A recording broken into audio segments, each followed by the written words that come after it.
It's Q&A day.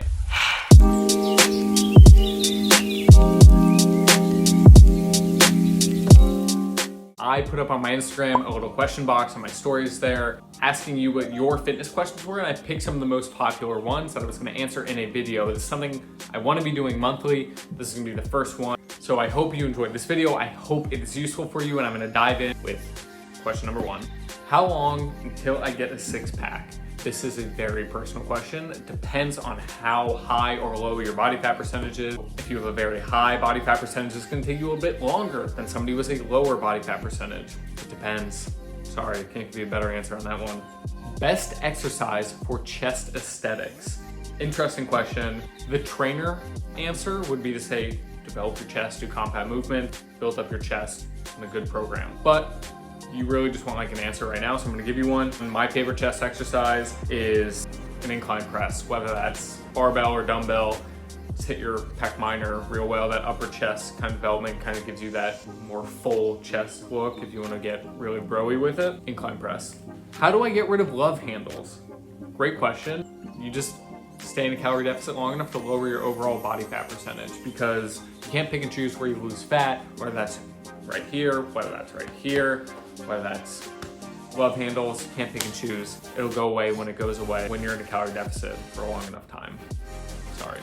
Similar question, what is the best fat burning exercise? Any exercise burns fat, as long as you were in a calorie deficit at the end of the day. Whether that's running, lifting, biking, swimming, whatever you want to do, any exercise is going to help burn fat. Sitting on the couch will help burn fat as long as you're in a calorie deficit at the end of the day. But it's way easier to not eat 400 calories than it is to burn off 400 calories. So focus on your nutrition, not what exercise you can do to try and out-train your nutrition.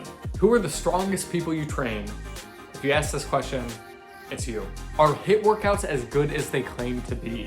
Yes and no. If you're doing a HIIT workout because you've heard about this afterburn effect where you're gonna burn a bunch of calories after you finish the workout and it's just gonna extend for like days on end, that's not true. There is a very, very, very marginal amount of calories that might continue to be burned after that, but that's not a reason to do them. It's marginal at best, so don't do it for that reason. That being said, are they as good as they claim to be? If you got 10 to 15 minutes to work out every day and you enjoy doing HIIT workouts, they're absolutely as good as they claim to be. You can get a lot of volume in, you can get a lot of intensity in a short period of time. And if you're the type of person whose goals and schedule fits that, then they're absolutely fantastic for you. Next question.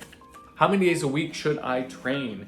Depends on what your goals are, how much time you have available to you, any number of things, how much energy you have. Can you work out 7 days a week? Yes. Can you work out 1 day a week? Absolutely. It really just depends on what your goals are and how much time you have. If you love spending time in the gym, you can find someone that writes a good program for you where it makes sense for you to be in the gym 7 days a week, sure. But the same thing goes for 1, 2, 3, 4, and 5 and 6 days in the gym. If you don't have a program though, down in the description below, free 4-week jumpstart program. It's a program that I wrote, something I back. It's a bunch of information on it. So if you don't know where to start and you just want to get in the gym, click down below. A little shameless plug there. What are macros exactly? I don't get it.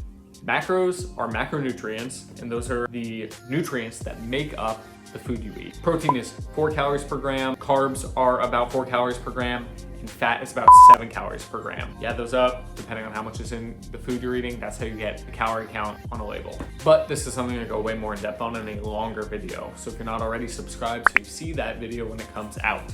What is reverse dieting and how do I implement it? Great question as well. That's another thing that really deserves a longer video, but essentially, give you like the 2-second answer. Reverse dieting is when you slowly increase your calories after being in a calorie deficit for a long period of time before working up to maintenance or a surplus in your calories.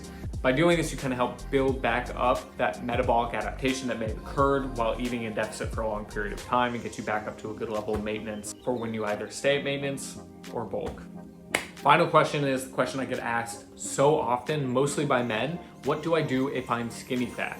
Essentially, skinny fat is that like look where a guy with his shirt on might look skinny or might even look fit, but when he takes his shirt off, there's no like real muscular definition. He's not like lean or anything like that. And essentially the root issue there is that there's just not enough lean muscle mass on you. So I get a lot of clients like this that have the same issue, and the conversation I usually have with them, how comfortable they are with their current body fat percentage. The reason I ask that question is that people generally fall into one or two groups. They either really don't like the amount of fat they have on their body and they want to be leaner, they want to feel like they have some level of definition with the muscle they have, or they're super comfortable with their body fat percentage and are ready to just like either go into maintenance or just start putting on muscle right away. Regardless of where you feel at the start, end goal is going to be putting on more muscle tissue by eating a calorie surplus and strength training, emphasizing protein, all those things. If I were to give you advice right now, if you do think you're skinny fat, decide whether or not you're comfortable with your body fat percentage currently. If you are not and you want to lower it, then start strength training, prioritize getting protein in your diet, and eat in a calorie deficit to the point where you are comfortable with your body fat percentage, and then increase your calories and start to really build muscle. Or if you're the other type of person, start strength training and start either eating at maintenance or increasing your calories to the point where you're bulking and you're actually actively putting on muscle mass right away.